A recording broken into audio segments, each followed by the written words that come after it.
Welcome in. It's Tuesday. We're live. It's the Tuesday live chat, and it is a week unlike many weeks. We had a Players Championship that went into a Monday playoff. This is obviously the start of March Madness, which kind of loops me into it in a weird, odd way as well. We can talk about that if you want. I don't know anything, but I can show you the math to use for your brackets. But yeah, this time is yours. We are going to look at Valspar or anything else that you want, and we'll run through my website. I'll show you some tools. We'll use some logic and reason, and we'll just kind of see where it ends up taking us. So go ahead, drop your questions, your concerns, your comments in the chat right now. I'm going to roll up my sleeves and we are going to get to work. There are a couple of places that I always like to start. And first off, we are going to start with the weather, and look at this. Oh my goodness. So first off, we've got Thursday PM showers, but what I'm looking at on the forecast is this little plateau. Have you ever seen a plateau like that before? When's the last time we saw that? Where basically what is happening is on Thursday afternoon, the winds are going to go from about 4 to 5 miles an hour up to 10, 12, 14, 16, 17 miles an hour. They are going to stay overnight, and they are going to be around in the morning. Now, they will dissipate early, but then another notch down around noon. It is almost a noon to noon 24-hour windstorm. Maybe that's a bit aggressive, but you get my point. It is stronger than normal winds in a 24-hour period that, based on this, is going to impact the PM AM wave like directly, which kind of stinks for those guys.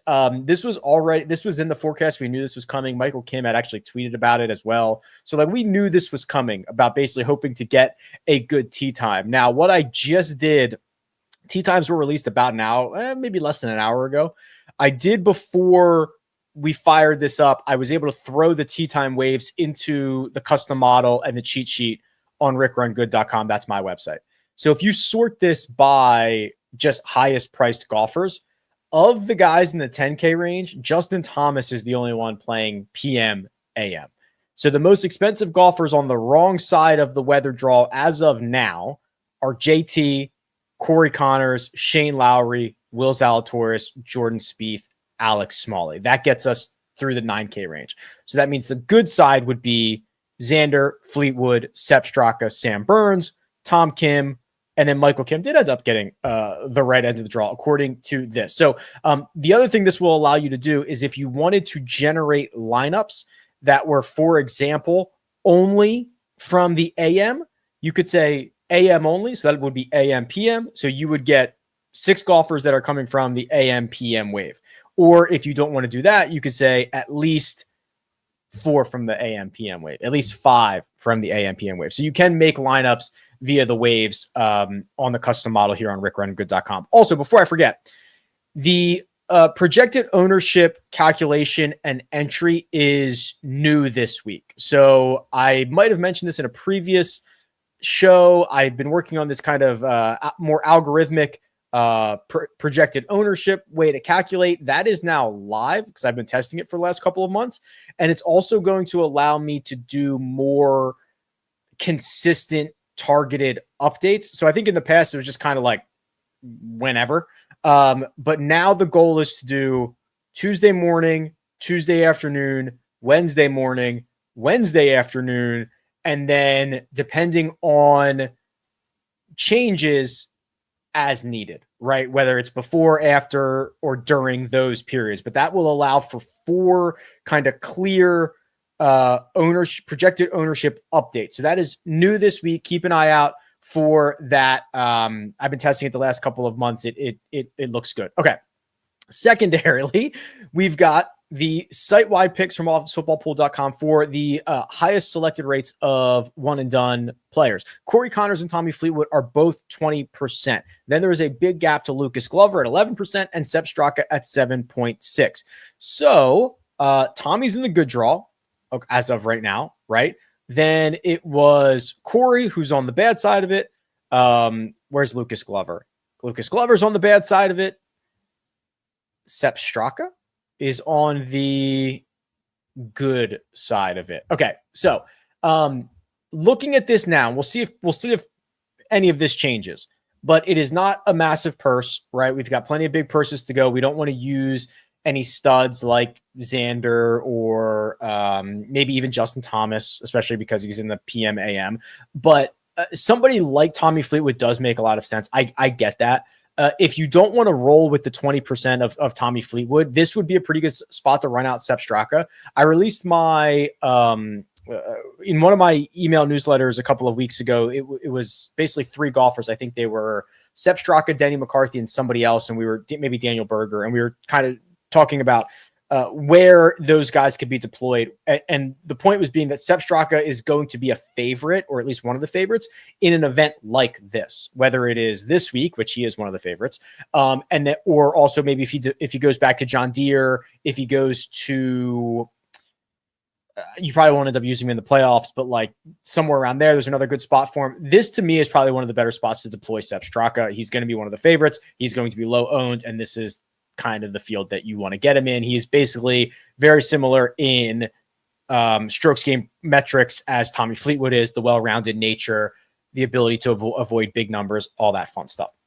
We're chugging along here. There are 2 contests going on right now on Splash. Our listener league, which is already quarter of the way full, a little bit more than that, guaranteed at $15,000 again for this week. So $20 an entry. You pick 1 golfer from each of 6 tiers, and your lowest score is dropped. It's very fun. We have grown this over the course of the fall and into the new year very, very well. And Splash continues to reward us with guarantees. This is not our particular contest. Splash asked me if we wanted to do a Rick Run Good Survivor, March Madness Survivor thing, and I was like, I don't know. I don't think so. Just because I figured whatever they were going to guarantee in their main contest was going to be better anyway. So that guarantees $1 million. So $100 entry, $1 million. If you survive to the end, you're going to split that $1 million, or you're going to win it all if you're the only person. It is an awesome format. Very similar to One and Done, obviously very similar to NFL Survivor. You pick 1 team every day, and if that team moves on and advances, you advance. It is, I could not believe how much I enjoyed it last year. Pool Genius has great tools for it. Splash is running the contest. I do have a link. If you're going to sign up for this, use my link. That would be great. I would get credit for that. So the link's in the description. If it will also, if you're a new user, give you the proper deposit bonus. So this is a hell of a lot of fun. I think you are going to enjoy it. This is my March Madness spreadsheet. We can talk about that if you want to talk about that, but I'm ready to start talking about golf right now. Oh my goodness, we're right out of the gate. Armina, who's your pick for the week? Greg wants to know who the producer's pick of the week is. I can circle back to you. Okay, we're going to circle back to you. Garrett says, you demand, please give me your favorite low-owned pivot from each range, maybe 2 from the 6 or 7K range. Also, you didn't mention Taylor Moore in your DFS preview. Can we get a deep dive on the defending champion? Yes, let us get to work. Okay, everything else here, rickrungood.com. We are looking for pivots in each range. This is the first run of projected ownership. The 10K range, it is either Xander Schauffele or Justin Thomas. Do you think that the rust of Xander is better or worse than the bad draw of Justin Thomas? I'm actually probably not playing either of these guys significantly, but I would still probably prefer Xander out of the good wave there, because if he turns in his B- game, he's going to beat the crap out of everybody else. The 9K range is looking like Sam Burns and Tom Kim will be lower owned. The only golfer who's really significantly owned is Corey Connors. She's coming in at 23%. Based on what I know now, I think it would be Tom Kim. He's in the better wave. He's lower owned. I prefer him over Sam Burns. The 8K range, we're getting a lot of Lucas Glover. We're getting a lot of Michael Kim. I think that Luke Clanton at 8,500 and Adam Scott out of the good wave at 9.5 would probably be the route that I would go. The 7K range, there's probably a lot of these guys, 7 and 6K range. Stinks that Rasmus Niergaard Peterson is in the wrong draw. I do hate that indeed. You've got Rasmus Højgaard here at 5% projected ownership right now on the good side of things. Andrew Novak has had a couple of good starts here, but again, listen, if you're going all AM PM, that would eliminate Mr. Novak. 6K range. don't think there's a ton of guys catching, like Daniel Walker catching 4.5%, Takumi Kanaya catching 2.5%, Ben Cole's catching 2.5%, 2.75. So not a ton of pivots to be had there. Let us continue here. Armina's ready. Joseph Bramlett is Armina's pick for the week. That's sick. Notice my man Joel Dahmen was a top guy in the model, currently middle of the pack and one and done, and want to take him for fun during March Madness week. Okay. Can you do a deep dive? Yeah, listen, I actually prefer these questions better where it's like, here's what I'm going to do. I don't care what you think. Just tell me, like if you would ask, should I take Joel Dahmen? I would have said 1000% no, you should not be taking Joel Dahmen. But the fact that you've already decided on it is fine by me. So he's driving it well. Second shots are very positive. The putter is all over the place. He can gain 4.5 like he did at Mexico, but that was on Paspalum, or he can lose 5.3 like he did at the Players Championship. Historically, he's been very bad on the putting surfaces here with no end in sight. The rest of his game's been great, both from a recent form and a historical course standpoint. If it was a race to get to the green, Joel Dahmen would win a lot of them. Yes. So there was a couple of comments. I think we fat fingered the start time of this. It said 2 a.m. or something like that. That was clearly not correct. So my bad. Christian Bezadenhout is coming into form a little bit is the question. Oh, he missed the cut last week, but it was uglier than I thought. 4.5 strokes he lost to the field on Friday after starting out pretty well. The problem, and I think I kind of alluded to this before the Players Championship, is his floor is so low because he has to be great in the short game categories. If he's not great in the short game categories, like the 3 strokes he lost putting at TPC Sawgrass, it's over. He's going to miss the cut. So he's got to do part 1. And then to get the upside, he's got to do something in the ball striking, which is not super common for him to do. The good news is the last 2 times he's played here have been quite good, including a T9 here last year. So I like this from a kind of bounce back. He's cheap at $7,600. But man, he's risky, and you are going to hate watching it. Hey Rick, can you rerun the model? Oh, okay, yeah. So I screwed this up. Speaking of fat fingers, on Monday's show, I went to put in course history on Innisbrook, and I put it in on Grand Reserve. I clicked the wrong spot. So let's try this again. I'll put 15 on Innisbrook. I don't remember exactly what I did on Monday, but I can probably remember. So it was probably something like 25 on weighted strokes gained. Then I'll change this. We'll do, it was probably something scrambling related. So I'll put 15 on scrambling. Then it was probably approach play on some of these longer categories. 8, 16, 24 is what I probably did. Course history there. I probably then just did I probably did like last strokes gained approach, last 36 for 12-ish. And then what I'll do is I think I did good drive percent. This is pretty close to what I did on Monday. So that makes Tommy Fleetwood my number 1 golfer. Lucas Glover 2, Justin Thomas 3, Shane Lowry 4, Sam Ryder 5. Yeah, it is different. Some of those Grand Reserve guys get bumped down. Like I think maybe it was Kurt Kitayama who was like number 2 or something on Monday. Joel Dahmen 6, Xander 7, Sepp is 8, Kurt Kitayama and Michael Kim are 9 and 10. Are you good within the 6Ks just taking a guy who has just one particular skill set for the course? If so, thoughts on Norlander being that guy?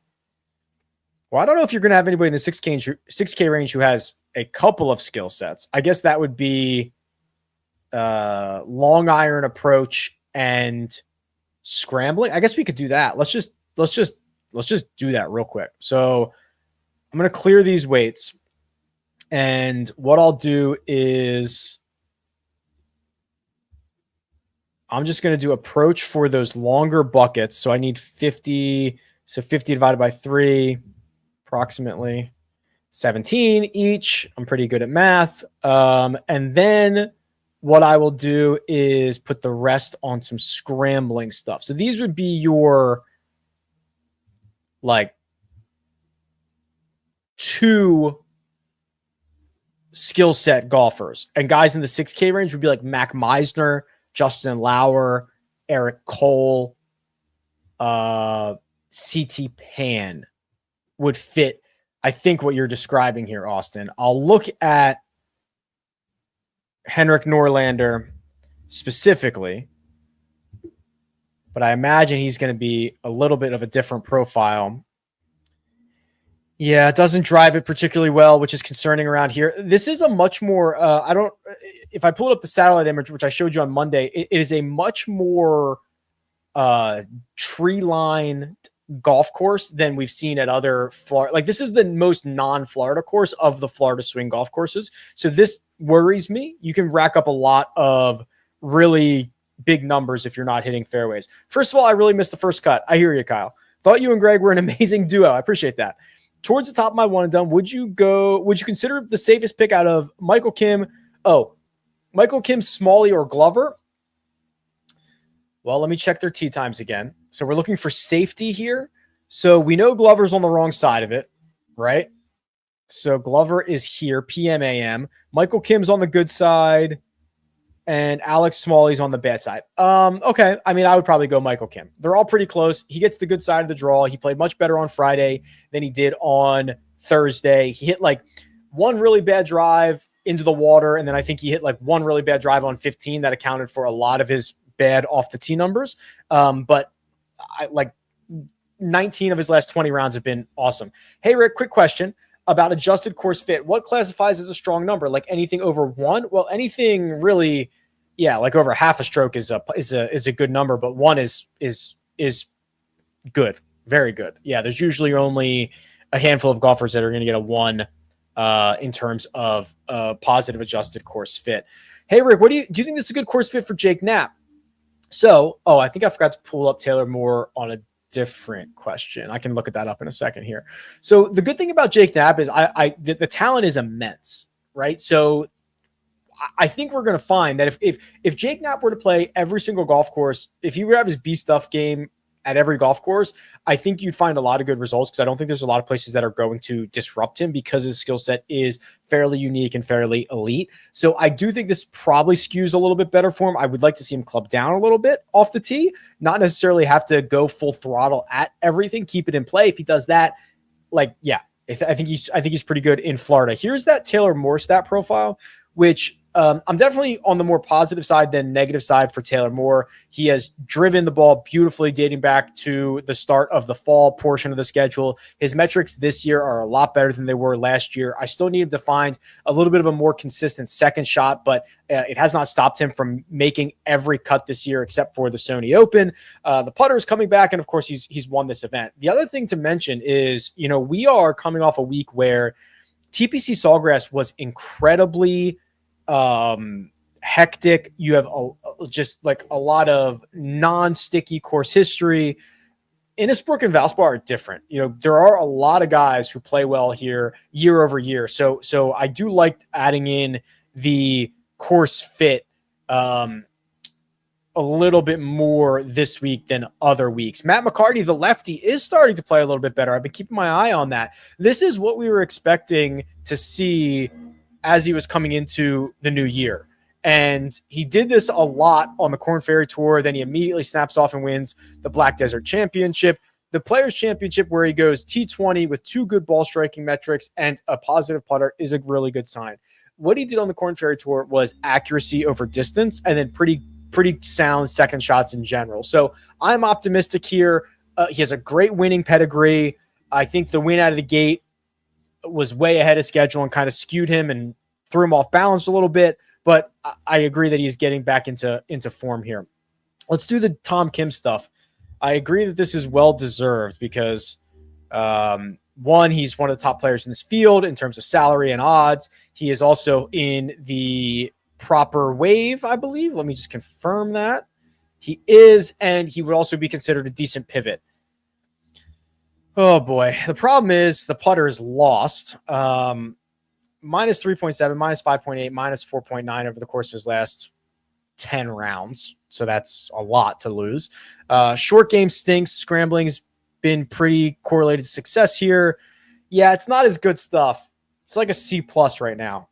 Tough to be super excited. If you want to get in there as a pivot or as just he's part of your builds of AM PM waves, that's fine because he might get, who knows. I mean, who knows how big that advantage could be, if any. But it could, like, what if it's 2 strokes, right? 2 strokes on average is huge. So yeah, that's not the greatest profile, but we know that he's usually better in some of these things, which gives me a little bit of optimism. Hey, Rick, I'm in a one and done that has a survivor contest for cuts as well. That's pretty sick. Between Connors, Glover, Straka, and Scott this week, any thoughts on those guys? I think it's Straka. I think Straka's pretty much going to be the guy for me across the board in one and dones. Not every one and done, but like whether you're ahead or behind, trying to make up ground or trying to hold on, feels like a very, very good spot to deploy Sepp Straka. Is the so Dylan says, is the last 36 the most predictive strokes gain range for immediate future success? Does it vary by strokes gain statistic? And does length of time matter? Last 36 in January can go back 6 months. So yes, historically, when I've run the numbers, last 36 is the best immediate indicator of success. I have the rest of those numbers in a spreadsheet somewhere. I don't have them handy right this second, but I can try to find them and maybe put them in my newsletter over the course of the next couple of weeks. I do not think that you should base any judgment based on what you've seen on TGL. Would you go 100% AM/PM wave stacks this week? Okay, so it's a good question.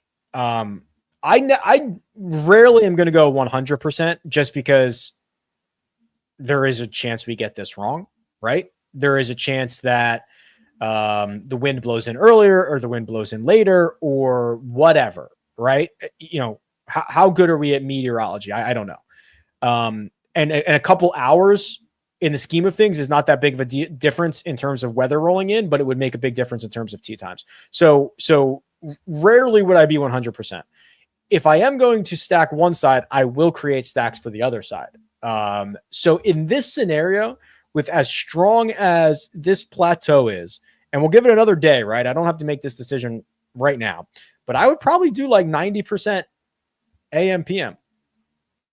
Maybe I would do 10 or 15% that only have 4 or 5 golfers from the AM PM wave. But this is about as clear of a forecast that we have seen for a specific wave in quite some time. Rick likes the postman this week. I do. And listen, I there's a couple of reasons for that. One, he is capable of winning golf tournaments. Okay. He's won a couple of golf tournaments. He won in the fall. So he has the upside. When he is at his best, he's an excellent putter, very accomplished putter who can pick up 4, 5, 6 strokes with the flat stick. Whatever happened here to lose as many strokes as he did on the putting surfaces to start 2025 beats the hell out of me. Like, I'm not sure he knows what happened, but I took this little nugget of him finally gaining again, not only picking up strokes at TPC Sawgrass, but he picked up strokes putting every single day. To me, that matters. It's not a fluky one day, didn't drain a 90-footer. He was better than the field every single day. And even with these horrendous putting performances, he's only missed one cut. Missed the cut at the Sony because the ball striking has been pretty good. So now we've got a combination of, if the putting is back, give me his long-term putting, give me his recent ball striking in now a weaker field. Yeah, I do like JT posting this week. I see a pathway. Finished 10th here last year. I see a pathway. What's the deal with Sam Burns? Pricing says hammer away, but man, the performance has been atrocious. Yeah, I actually don't. I don't know what's going on. I don't think the pricing says hammer away. I'm stunned. He has not really moved off this like $9,000 range for as long as this horror show has been going on. I mean, loses 10 strokes on approach at Bay Hill, loses 4.2 at the Players. He has lost strokes in 8 of 9. Dating back to the torch. I mean, throughout the President's. I mean, just do it from 2025. He's 6 of 7 in the negative, and we're talking about massive losses. And that is one of the better parts of his game. I get the history. I know he's won here twice. I know he has another 6th place finish. He is not that guy right now. So I am out on Sam Burns until we find something to believe in. I prefer Danny Walker over Johnny Vegas.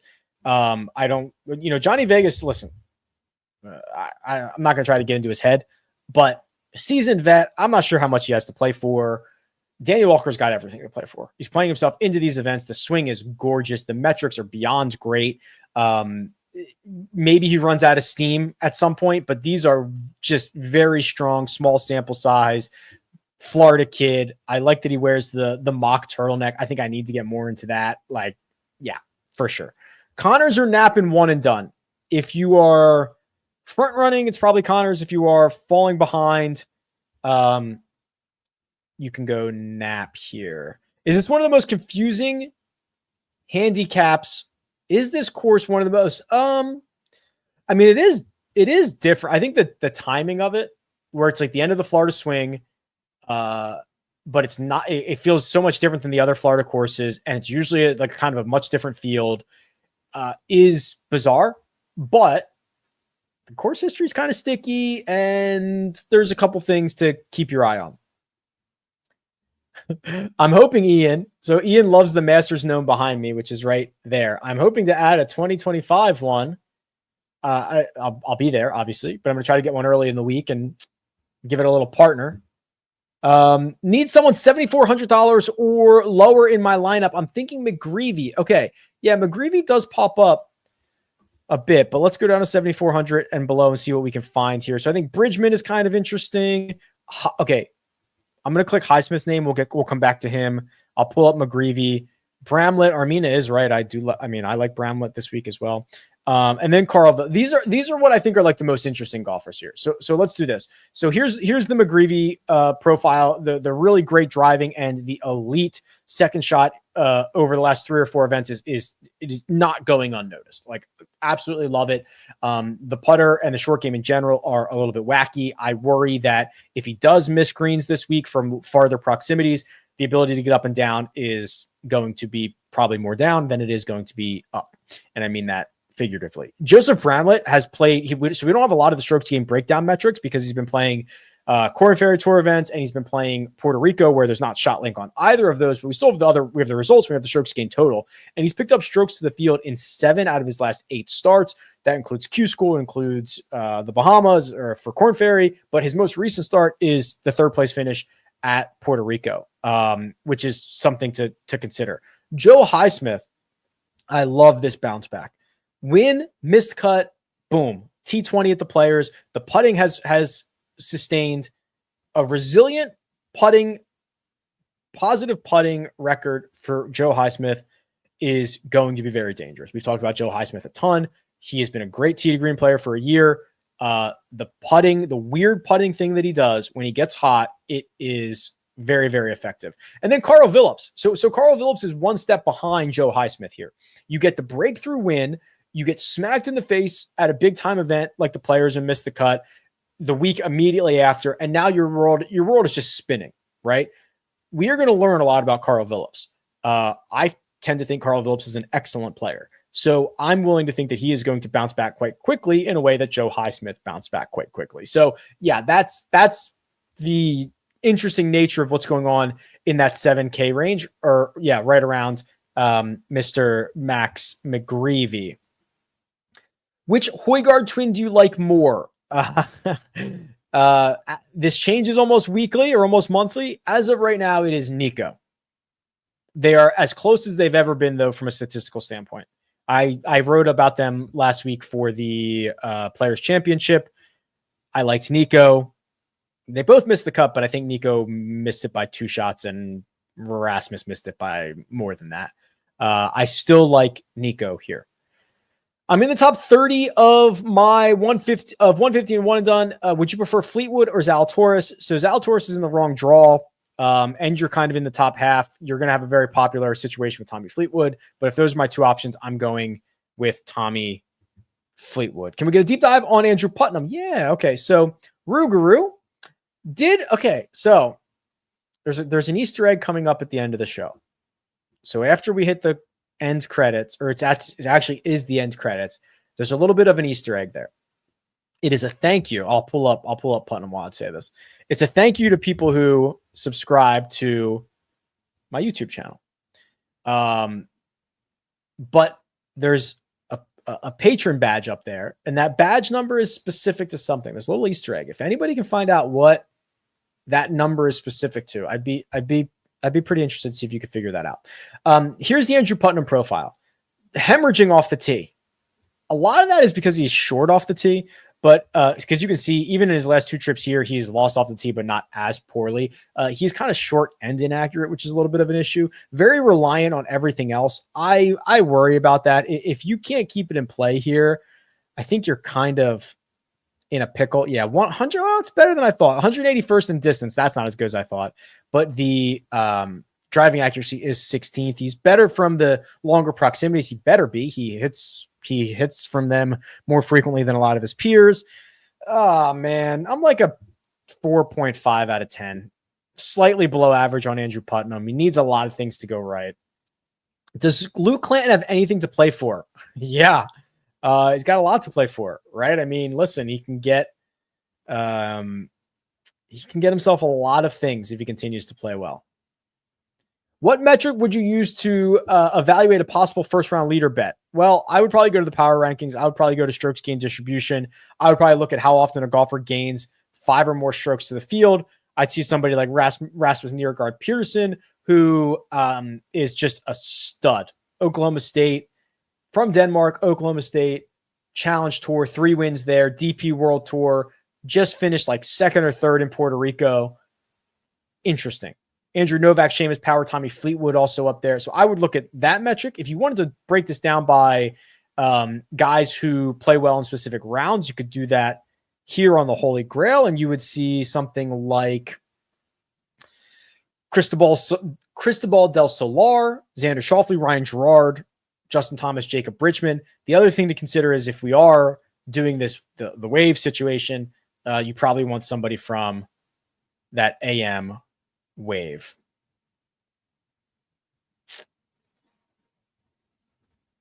Lost my spot here. 1 second.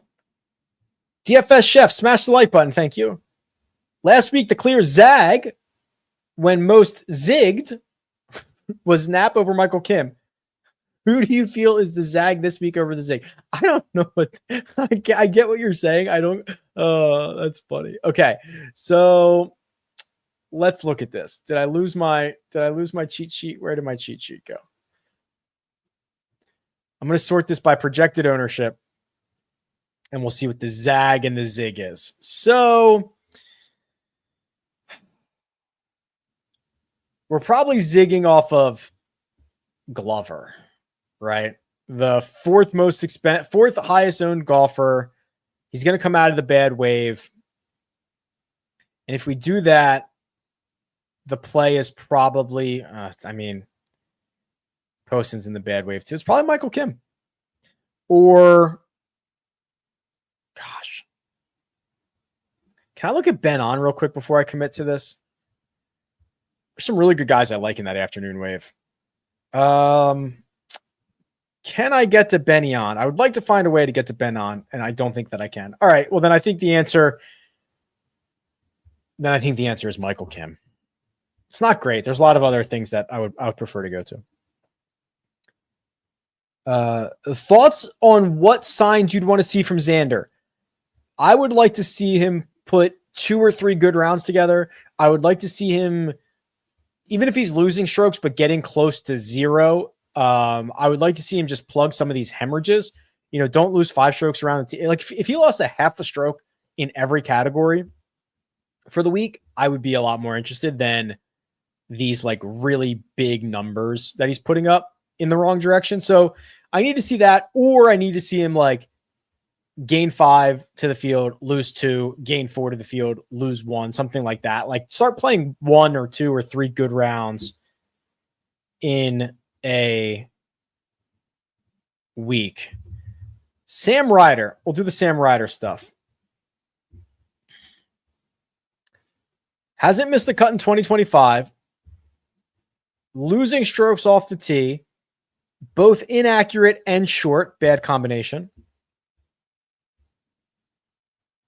Not a great long iron player. Not the worst, but not the greatest. Short game's not good enough if he misses the green. This is tough.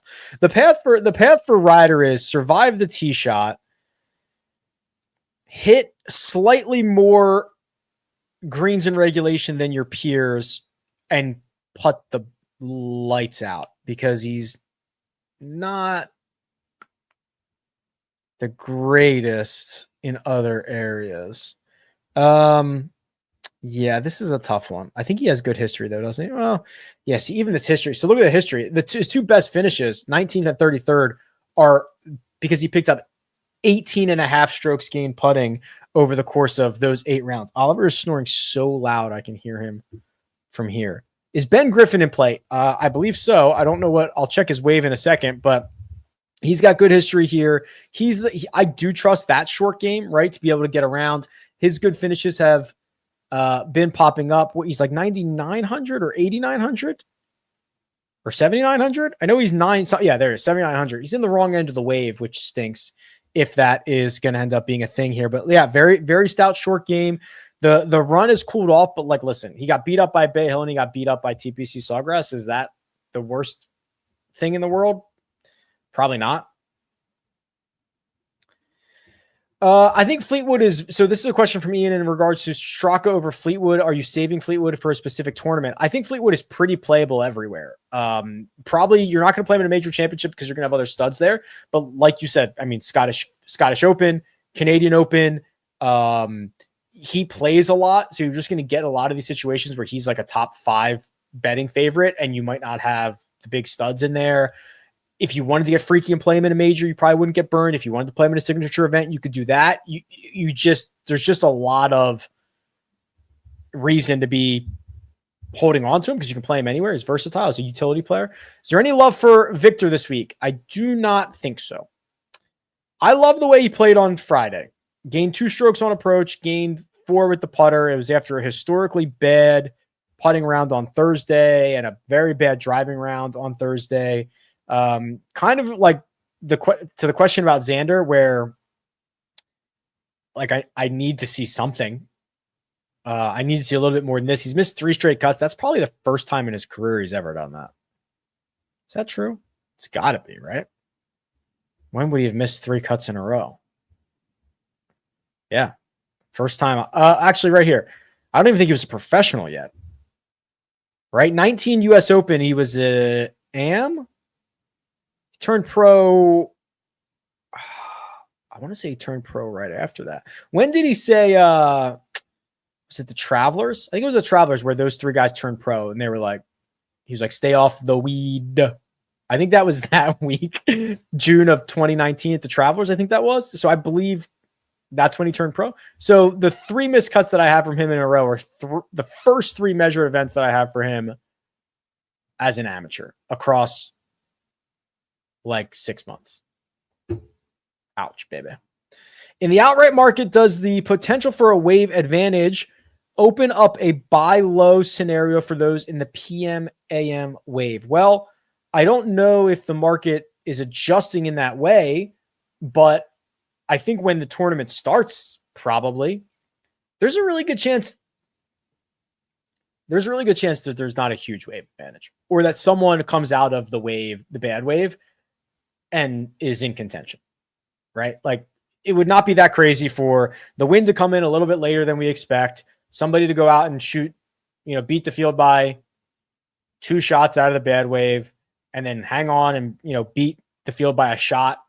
And now they're in the weekend and anything can happen. Like I can see that. I can see that happening, but I would say we would need the event to start before that. Course comps. I like Colonial for some reason. I like Harbour Town's probably a little bit on the extreme end. I think Colonial is probably my favorite. Not Grand Reserve. That was an accident. I've got the wife onto the data in addition to just betting Rory every week. Perfect. But to trust you, she needs to know cat or dog person. Stop. I'm a dog person. Oliver, who is a dachshund Yorkie, so his body's this long, but he's this tall. He's laying right there snoring, and he's my guy. Cats are can't do it with the cats. Rico Hoey. Let's do the Rico Hoey deep dive. Oh, I always forget. I have him in here as Richard. I need to change that. I need to change him. Thank you. To Rico. I have him in here as Richard. I'm a Richard, actually. Okay. Look at the way he drives the golf ball. My God. Prolific. 6.6 at the Players Championship, 4 at the Cognizant, 2.5, 2.5. I mean, just electric. Look at how he putts the ball. My God. Just miserable. That's the problem. I mean, there's really nothing else to say here. It is entirely dependent on how he putts. If he putts well, he'll have a great week. If he doesn't,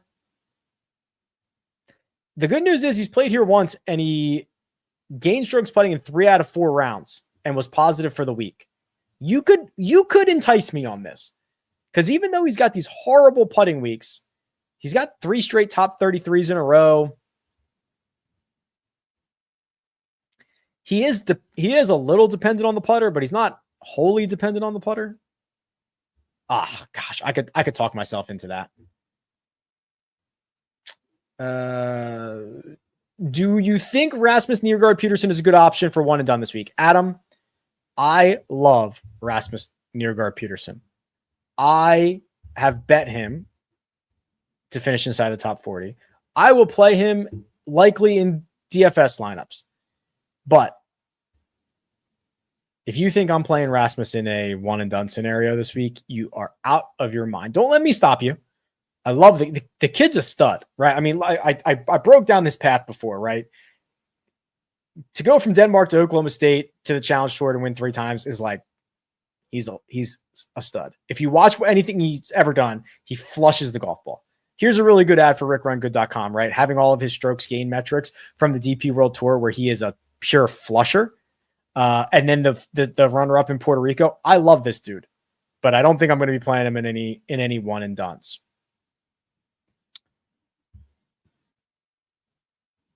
Yes, I did rerun that, Nolan. I did that earlier in the show. Thank you, though. When modeling approach numbers, how much is too much? For example, should we be looking at strokes gain approach and different proximity buckets, or is one? I mean, strokes gain approach is a very comprehensive stat. It is great. For a golf course like this, where more shots than tour average do come from those longer buckets, and even on the par 3s, I think every par 3 is 190 yards or longer. I don't mind using it there, but the buckets have their problems too. But this is probably one of the better weeks to use buckets. But in general, strokes gain approach is just going to be the top. I love Michael Kim and Alex Smalley to make the cut at plus 100. There you go. Mauricio has given us his best bet of the week. Mauricio. Sorry.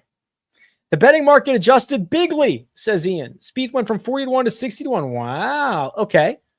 So in that case, Ian, so you're saying Spieth, so afternoon wave, Spieth goes from 40 to 60. So you're saying, is it a good opportunity to buy low? I understand what you're saying. Probably. The other thing is, if you're going to wait, why not just continue to wait? Right? Because before Spieth tees off, somebody is going to be in the lead. Unless you're worried that the forecast cleans itself up. You know what I'm saying? Like, if you're going to wait, why not just wait until somebody is 5 under? 0 out of 10 check on Keith Mitchell this week. So just my baseline on Keith Mitchell is like a 2. Okay. So for him to get me really excited to get me up to a 5, I just like, what are we looking for? I just don't know how he like improves on some of this stuff. I feel like I look at this profile every week and I just don't know where we go. Sorry, my screen recorder screws up sometimes. There we go. Screws up the computer. He's probably going to finish T31. Like, I just don't know where we go from here.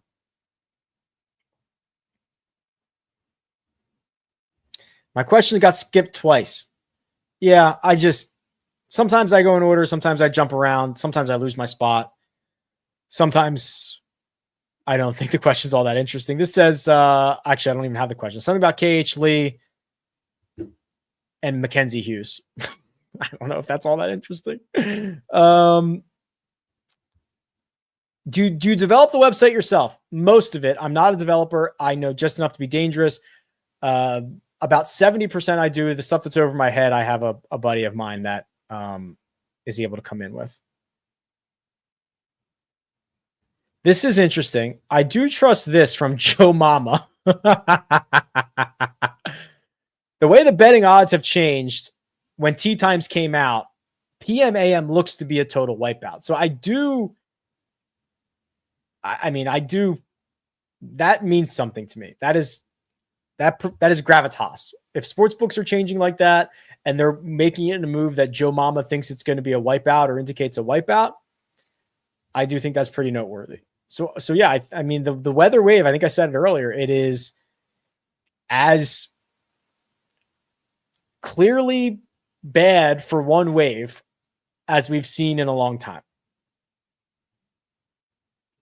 I do not play cash games. I'm here for lotto tickets, baby. Completely unrelated to Valspar. Thoughts on the development as Neiman as a golfer? He's always been great. That's why I was kind of surprised that he went to live, right? Because I thought there were major championships in his future, and he was going to want to hang around. But I've got the live strokes gain metrics, obviously, and I've got the Asian Tour results and the DP World Tour stuff, and he's been awesome. He's been one of the best players in the world, and if the metrics look really good. I'm interested to see what he does at Augusta. I'm interested to see what he does in major championships. But I thought, especially after winning at Riv, that he was going to like dominate on the PGA Tour, and maybe he would. He's just not there. The major record hasn't been good. He's played a lot, honestly. He's got 0 top 10s. Wow. It's been around forever. So young. His first win came really, really early. Greenbrier, I think. He was like 18 or something. But yeah, the game is phenomenal. He's one of the best players in the world.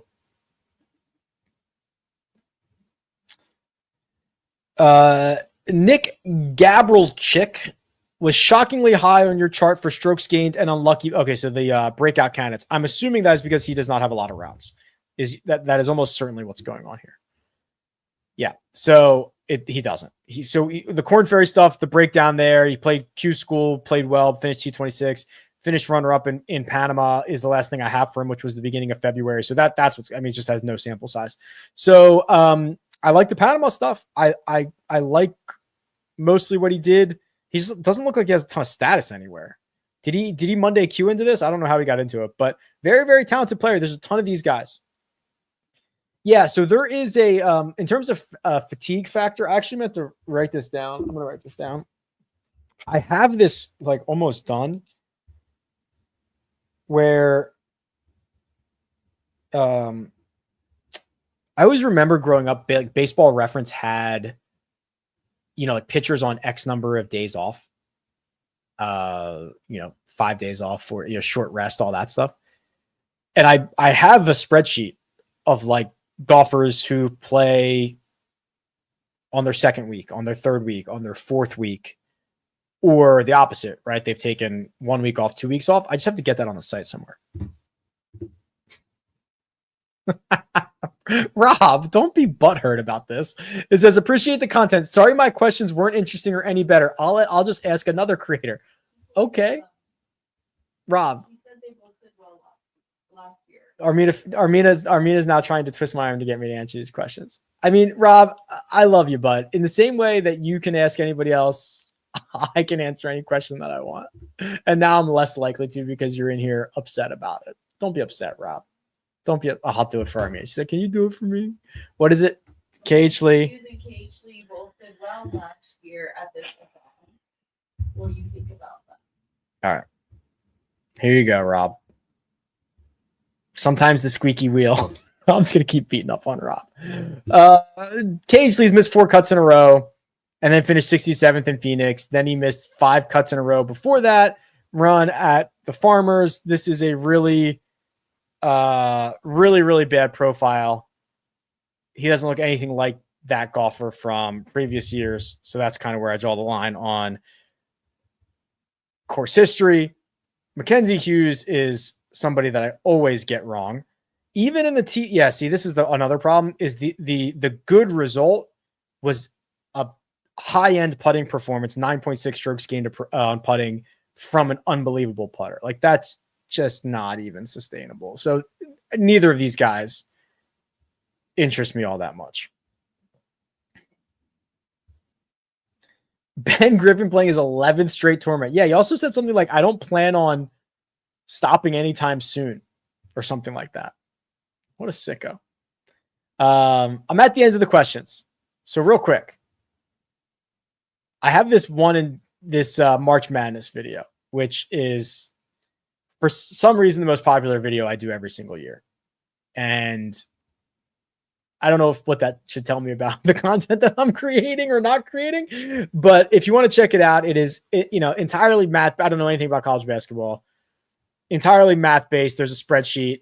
I find the idea of trying to solve this math problem incredibly fascinating. So I like to do it every year. You can make adjustments anywhere you want. If you don't think Houston should be the team to go all the way, all good. Pick somebody else, right? But yeah, it's a fun math problem. If you enjoy this channel, I'm sure you'll enjoy that as well. And if you're here because of that, give golf a try. Golf is fun. Golf is great. All right. I'm going to go eat lunch. I appreciate you guys hopping on. Again, we're going to run this little end screen, and there's a little Easter egg on there in that badge number. What's that badge number? It's 5 digits long. What's that badge number? See if anybody can find out. All right. Best of luck. All the links for everything you need are in the description. I'll see you guys soon.